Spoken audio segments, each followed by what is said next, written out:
কাজুরি kitchen and কুকিংয়ে সবাইকে স্বাগত জানিয়ে আমি আজকে রেসিপি শুরু করছি। তো আজকে একটা ঘরোয়া পদ্ধতিতে খুব সহজভাবে কেক তৈরি করার শেয়ার করছি। তো আপনারা প্রথম থেকে শেষ পর্যন্ত ভিডিওটি দেখতে থাকুন। তো এই কেকটা কিভাবে বানিয়েছি সেটা আপনারা অবশ্যই স্কিপ না করে দেখতে থাকুন। এখানে আমি নিয়ে নিয়েছি 1 বাটি ময়দা, তারপর একই মাপের ময়দার অনুপাতে নিয়ে নিয়েছি চিনি গুঁড়ো, আর নিয়ে নিয়েছি এখানে 6টা ডিম। ময়দা আর চিনির পরিমাণে ডিম কিন্তু দিতে হবে। ময়দা, চিনি, ডিমের পরিমাণ অনুযায়ী এখানে তেল লাগছে 1 কাপ, প্রায় 1 কাপ, সামান্য একটু কম, তবে এটা সাদা তেল লাগবে। কিশমিশ, কাজু বাদাম নিয়ে নিয়েছি। কেক বানাতে লাগছে পরিমাণ মতো বেকিং সোডা, আর লাগছে পরিমাণ মতো খাবার সোডা, পরিমাণ মতো ভ্যানিলা এসেন্স। প্রথমে ডিমগুলো সব ফাটিয়ে নেব।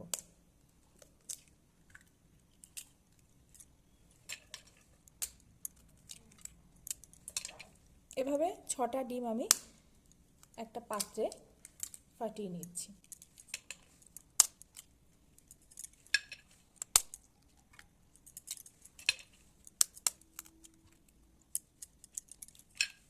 ডিমের মধ্যে আগে দিয়ে দিচ্ছি লবণ, খুব পরিমাণ মতো দিতে হবে, ঠিক এইটুকু লবণই কিন্তু দিতে হবে, এর থেকে বেশি হলে লবণটা বেশি হয়ে যাবে।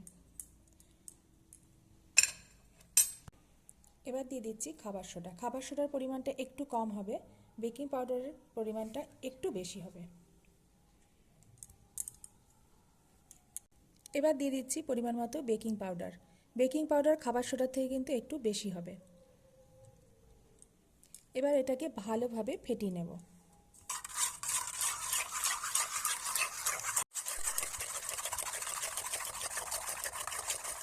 খুব ভালোভাবে ডিমটা এভাবে ফেটিয়ে নিতে হবে।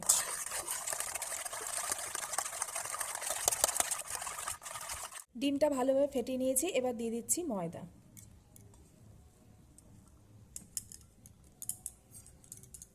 একই সাথে দিয়ে দিচ্ছি চিনি গুঁড়ো।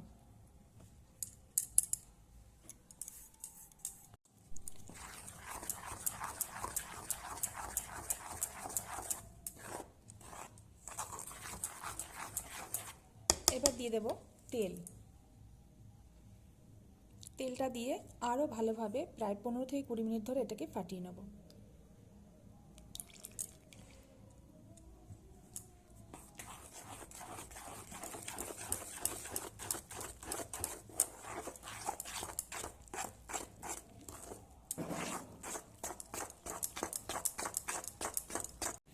এবার দিয়ে দেব 1 চামচ ভ্যানিলা এসেন্স।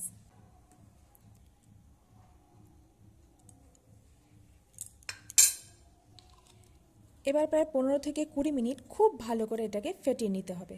যত ফাটানো হবে তত কিন্তু কেকটা সফট হবে এবং খেতেও খুব ভালো হবে।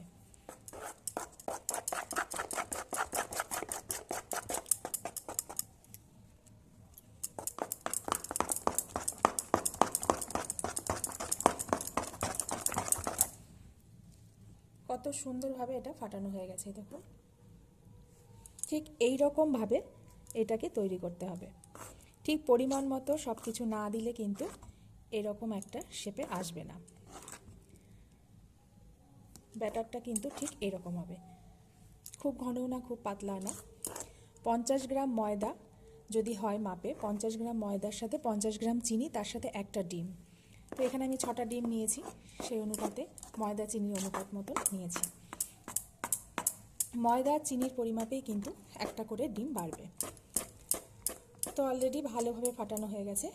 এবার আমি এটা প্রেসার কুকারে রেডি করে নেব। কেকটা তৈরি করার জন্য নিয়ে নিয়েছি এখানে একটা বড় প্রেসার কুকার। যেহেতু কেকটা ফুলে উঠবে সেই জন্য একটু বড় ধরনের প্রেসার কুকার হলে কিন্তু কেকটা ভালো হবে।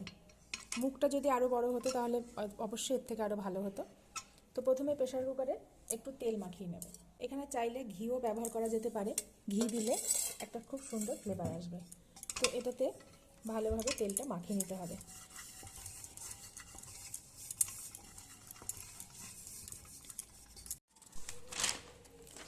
আর এখানে নিয়ে নিয়েছি একটা সাদা পেপার। তো পেপারটাকেও তেল মাখিয়ে নিতে হবে। আগে এর মধ্যে প্রেসার কুকারের মধ্যে পেপারটাকে ভরে দিতে হবে।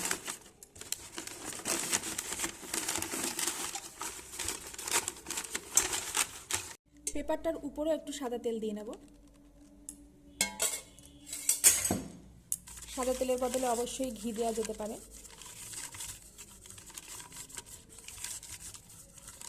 এবার এর মধ্যে ব্যাটারটাকে দিয়ে দেব।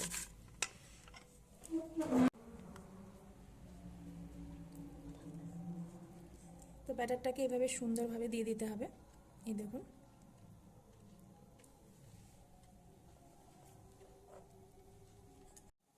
এবার এর উপর থেকে কিশমিশ আর কাজু বাদামটা দিয়ে দেবো। কাজু বাদামগুলো একটু ছোট ছোট টুকরো করে নেব। কিশমিশগুলোকে একটু ময়দা মাখিয়ে নেব যাতে কিশমিশগুলো নিচে না পড়ে থাকে। তো এগুলো একটু ময়দার সাথে মাখিয়ে নেব। এই ময়দার মধ্যে কিশমিশগুলোকে এভাবে মাখিয়ে নেব। এতে করে কিশমিশগুলো কিন্তু কেকের উপরেই থেকে যাবে। ঠিক এইভাবেই আমি কাজুগুলোকে একসাথে মাখিয়ে নেব।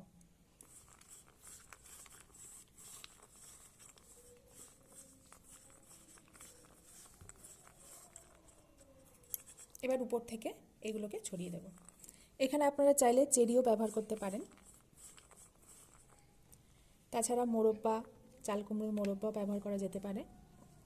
যার যেমন ভালো লাগবে সে অনুপাতে কেকটা তৈরি করা যেতে পারে।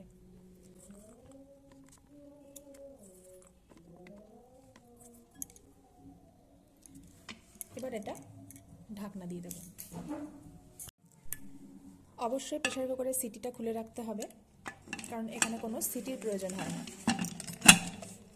এবার এটাকে গ্যাসে বসিয়ে দিতে হবে 0.5 ঘন্টা থেকে 40 মিনিট পর্যন্ত। গ্যাসটাকে একদম সিমে করে দিতে হবে। প্রেসার কুকারটাকে বসিয়ে দিলাম। 30 মিনিট সময় লাগবে। তারপর খুলে দেখতে হবে যে এটা ঠিক মতন হয়েছে কিনা। যদি না হয় তাহলে আরও 10 মিনিট রাখতে হবে। তো আপনারা ভিডিওটি দেখতে থাকুন। 40 মিনিট বা 30 মিনিট পর আমরা ফিরে আসছি। প্রায় 40 মিনিটের বেশিক্ষণ হয়ে গেছে, কারণ এটার কোয়ান্টিটিটা একটু বেশি বলেই 40 মিনিটের বেশি লেগে গেছে। এবার প্রেসার কুকারটা আমি খুলে দেখব।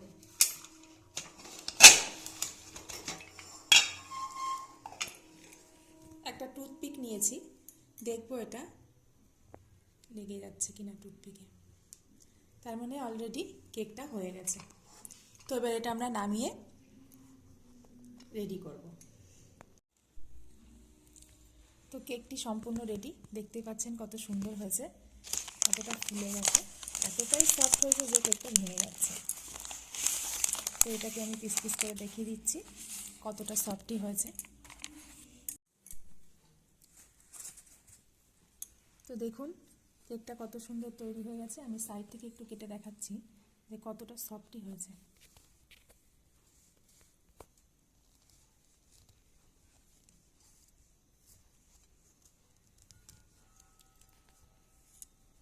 দেখুন কেকটা কতটা সফট হয়েছে, খেতেও কিন্তু খুব সুন্দর।